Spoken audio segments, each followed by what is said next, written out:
కొమరం భీం జిల్లా కాగజ్ నగర్ మున్సిపాలిటీలో చేపట్టిన అవిశ్వాసాన్ని కౌన్సిలర్లు నెగ్గించుకున్నారు. గత మున్సిపల్ చైర్మన్ సద్దాం హుసేన్ అవలంబించిన ఏకపక్ష నిర్ణయాలకు విసిగిపోయిన కౌన్సిలర్లు అవిశ్వాసానికి పట్టుపట్టారు. ఈ మేరకు గత నెల 20న మెజార్టీ కౌన్సిలర్లు జిల్లా కలెక్టర్ కార్యాలయంలో ఫిర్యాదు చేయగా నేడు బలపరీక్షకు తేదీ ఖరారు చేశారు. ఈ దశలో 2 వారాల పాటు క్యాంపుపై వెళ్లిన మెజార్టీ కౌన్సిలర్లు ఏకపక్షంగా వ్యవహరించి అవిశ్వాసాన్ని నెగ్గించుకున్నారు. దీంతో గత మున్సిపల్ చైర్మన్తో పాటు వైస్ చైర్మన్లు తమ పదవులను కోల్పోయారు. 15 రోజుల అనంతరం అవిశ్వాస కౌన్సిలర్లు సమావేశం ఏర్పాటు చేసుకుని నూతన చైర్మన్, వైస్ చైర్మన్లను ఎన్నుకున్నట్లు తెలిపారు. అందరికీ నమస్కారం.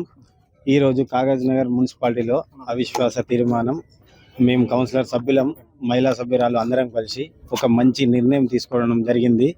ఈరోజు మా చైర్మన్ మీద ఈరోజు అవిశ్వాస తీర్మానానికి మా అందరి కౌన్సిలర్ సభ్యులు సహకరించినందుకు అందరికీ ప్రతి ఒక్కరికి హృదయపూర్వక కృతజ్ఞతలు.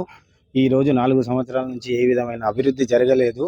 అన్ని విధాల ఏ విధమైన మున్సిపాలిటీ డెవలప్మెంట్ లేక ఈరోజు ఒక కౌన్సిలర్ సభ్యులందరం కలిసి ఒక మంచి నిర్ణయానికి వచ్చి ఈరోజు మేము సద్దాం హుసేన్పై అవిశ్వాసం తీర్మానం పెట్టడం జరిగింది. దానికి మా మద్దతు ఉన్నది.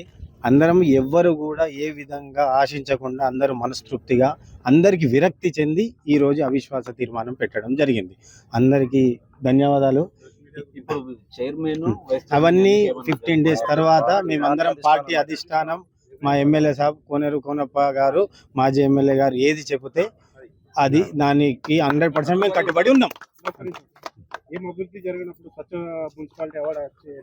స్వచ్ఛ అంటే అభివృద్ధి జరిగింది అని అంటే కొన్ని విషయాలలో ఒక మెయిన్ రోడ్ అభివృద్ధి కాదు, వాడల డెవలప్మెంట్ కాదు.